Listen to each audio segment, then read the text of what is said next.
Yes. With the Better than Yakult. before. Oo. You continue making Yakult.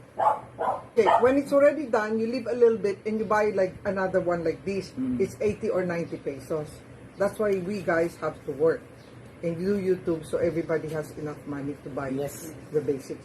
Okay? Because if you buy the yogurt, it costs 50 pesos.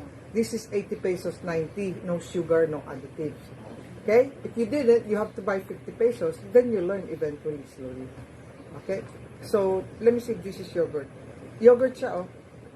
Kaya, I put it in the fridge right away, so it's not as solid. But if you leave it longer, it'll be more solid. I didn't wait. This is yogurt already. Okay? If I leave it longer, it'll be more buo-buo. Let me taste first. It already took. See, when the weather is warm, it'll take faster. When it gets cooler, it'll take longer. Okay?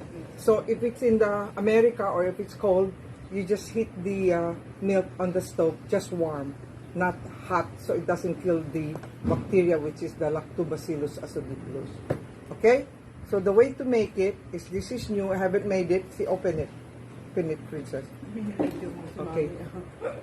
Hindi, share ko It's sa okay. group para... It's okay.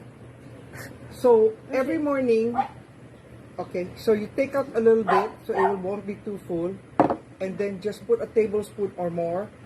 This is yogurt, and then you put it into a clean milk, and it will multiply and be yogurt after it gets warm up, and then the bacteria multiplies.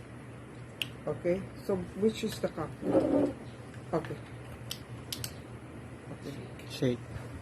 Then you shake it. Shake it, baby.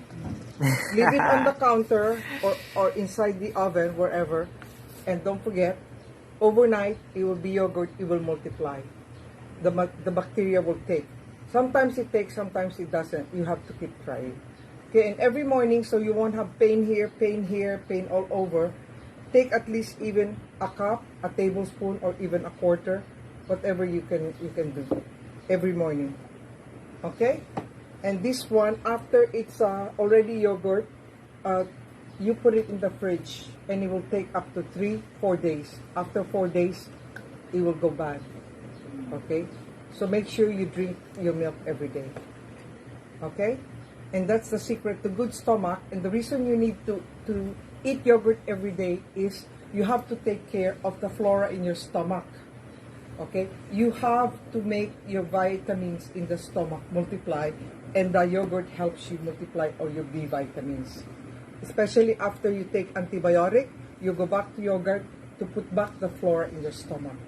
And that keeps your whole body healthy. Okay? Wow. Wow. Yeah. No more pain in your stomach? No more pain. No more. Okay. You had pain this morning? Okay.